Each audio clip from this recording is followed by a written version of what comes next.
Hey everyone. So in today's video, we're going to be talking about why faith without works is dead. So this is actually part 2 of the previous video that I made, how to get into heaven. So if you guys haven't watched that video yet, I recommend that you guys go watch that video first and then come back to this one. But just to recap about what I talked about in the first video, I talked about how it's not works that gets you into heaven, it's faith. But I also ended the video saying that faith without works is dead. So it kind of seems like a little bit of a contradictory. But in today's video, I'm going to be clearing that up and we're going to be diving into scripture again today. So in the previous video, I ended it with James chapter 2, verse 14 to 17. And that's where it talks about how faith without works is dead. And we're actually going to be reading just a few verses after that, James chapter 2, verse 19, where it says right here, "You believe that God is one, you do well. Even the demons believe and shudder." So the reason I want to highlight this verse is because it says right here how even the demons believe that God is Lord. They know who Jesus is. And there is evidence of that in the book of Mark. So we're going to be flipping over to Mark chapter 5, verse 1 through 20. It's a lot. I'm not going to read the whole thing. I'm just going to summarize it very quickly. But essentially what happens is that Jesus encounters a demon-possessed man, and he has over 2,000 demons in him. And so when Jesus approaches the man, he immediately knows who Jesus is and kneels down and just submits to him.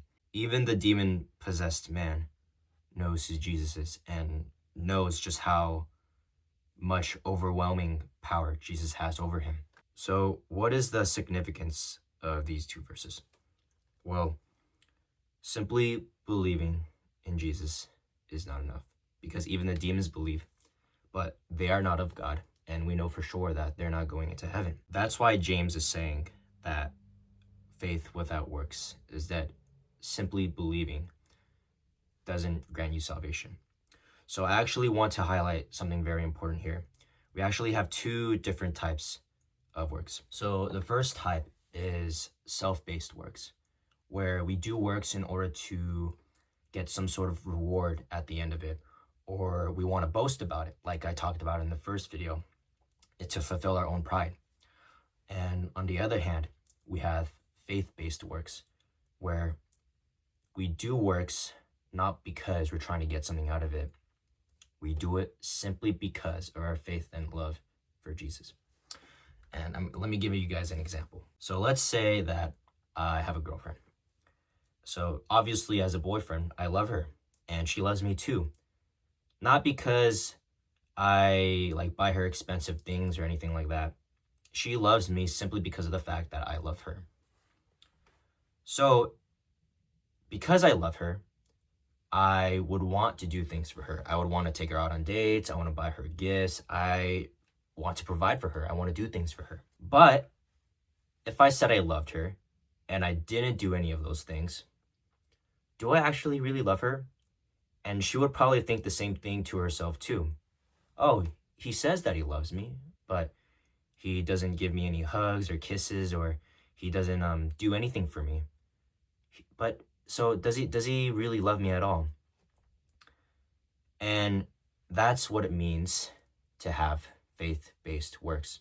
You do works because you want to do them, not because you're trying to get something out of it. And that's the key distinction that I want to make here. How we do works not because of our own selfishness and our own personal goals.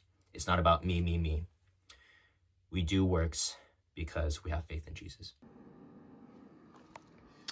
Hey guys, so I'm currently in the middle of editing this video, but I just realized that I forgot to mention a few more things.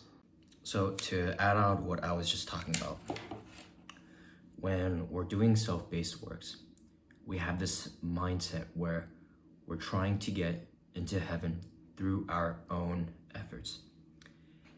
And when we do that, we're thinking to ourselves, it's not Jesus, that got me into heaven. It's not God. It was all me through my own effort. And it is with that mindset that leads to a huge sense of pride. So I just wanted to add that part. One last thing I want to add. So in just a couple of seconds, I'm going to talk about what faith-based works look like. And there are several things to keep in mind. When we're doing faith-based works, we're keeping the commandments. We have God, number one. And in everything that we're doing it in a Christ-like way. And in order to do those things, that requires us to read the Bible, open up scripture, and learn more about Jesus, who God is. And that is what leads us to do faith-based work. So I just wanted to add that last part. Okay, back to the video. Okay, so now some of you guys may be thinking to yourselves, okay, what does faith-based works look like? What can I do? And it doesn't have to be anything super extravagant. It can be something as simple as doing the dishes for your family or mowing your neighbor's lawn. So as long as you're doing these things out of the goodness of your heart and not because you're expecting some sort of reward at the end of it, you're doing this because you want to share God's love and His word to other people around you, you are practicing faith-based works. And that is how you can attain salvation. That is how you can get into heaven. So I hope this video clears up that question about how to get into heaven and what true faith looks like. It's not works. It's by having faith in Jesus, which then produces works. But yeah, that's basically the end of this video. Hope you guys enjoyed watching this, and hopefully it explained that question about how to get into heaven. So in the next video, I'm not really quite sure what to talk about. I have two options here that I'm thinking about doing. So option one, I was thinking of doing another scripture reading where I actually talk about the parable of the prodigal son, and I wanted to do a deep dive on that. And option two, this is more of like an opinion that I want to share and make a video about, and it's actually about health and being fit. So I'm kind of on the edge on both of those ideas, but you know, you guys will just have to wait and see until next week to see what I end up posting. But yeah, thank you guys so much for watching this video. Hopefully I'll see you guys in the next one. So yeah, take care, guys.